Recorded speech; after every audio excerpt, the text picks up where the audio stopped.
Samajwadi party के पूर्व मंत्री राम आश्रय जी हमारे साथ बात करने के लिए मौजूद है। सर, गाजीपुर के मुद्दे पर लगातार आप बने रहे, आपने चोट दिखाई, पत्थरबाजी हुई, उसमें आप जख्मी हुए, हॉस्पिटलाइज हुए, अखिलेश यादव जी ने आपसे मुलाकात करी। क्या कुछ पूरा मामला था? क्या सत्ता उसको दबाने का काम कर रही थी?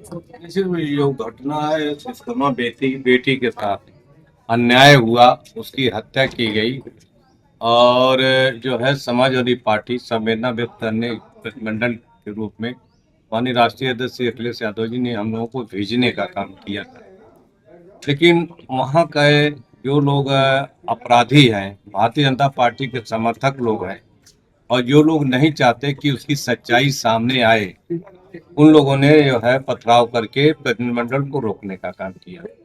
ये भी भारतीय जनता पार्टी के माथे पर कलंक ये पहली बार लगा है कि कोई प्रतिनिधिमंडल जो है राजनीतिक दूत होता है उसके ऊपर पत्थरबाजी की जाए, उसको मारने का काम किया जाए। हिंदुस्तान की राजनीति में आज तक कभी ऐसा नहीं हो कि प्रतिनिधिमंडल को जो है के ऊपर जो है हमला हो। लेकिन भारतीय जनता पार्टी ने ये भी रिकॉर्ड तोड़ने का काम किया, हमला किया, ताकि सच्चाई न मालूम हो जाए। और जब राष्ट्रीय अध्यक्ष जी ने गाजीपुर जाने का कार्यक्रम बना दिया, तो गाजीपुर के कार्यक्रम के दबाव में भारतीय जनता पार्टी की सरकार जागी। तब जो है इनके मंत्री लोग दौड़ने लगे।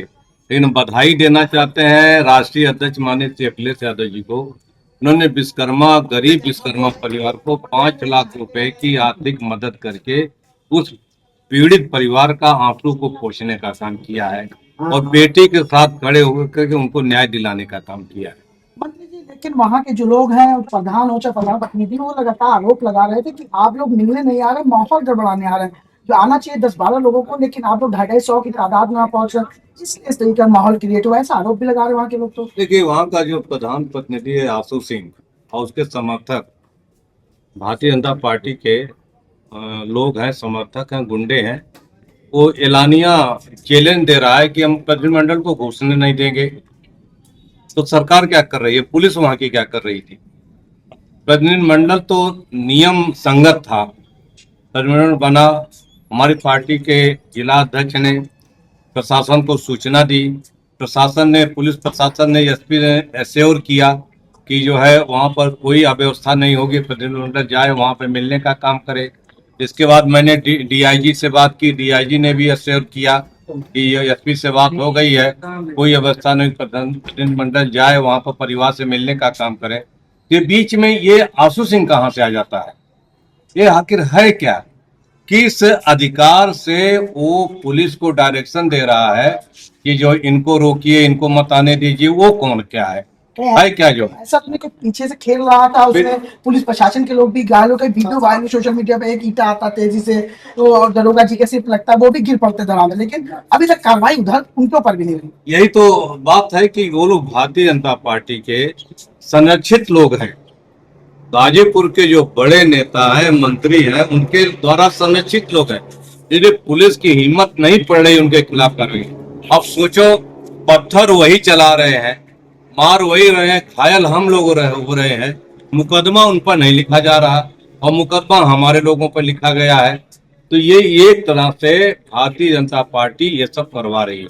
सर, एक आखिरी सवाल, ओम प्रकाश राजभर जिस दिन अखिलेश यादव ने यहाँ ऐलान किया कि हम आ रहे हैं, उससे उसी दिन रात में पहुंच जाते हैं वहाँ, जमीन, आवास और 5 लाख रुपए की आर्थिक सहायता सरकार की तरफ से कहते हैं हम मुहैया करा रहे हैं, और जो पीड़ित परिवार है उसके पिता का बयान भी कुछ और हो जाता है। क्या कुछ राजभर जी के जाने के बाद? ओम प्रकाश राजभर की आत्मा बाद में जगती है। उसी गाजीपुर जिले को विधायक हैं, वहीं से मंत्री हैं। 11 दिन तक विश्वकर्मा परिवार तड़पता रहा, न्याय की गुहार करता रहा। ओम प्रकाश राजभर को कोई जो है सुध नहीं ली।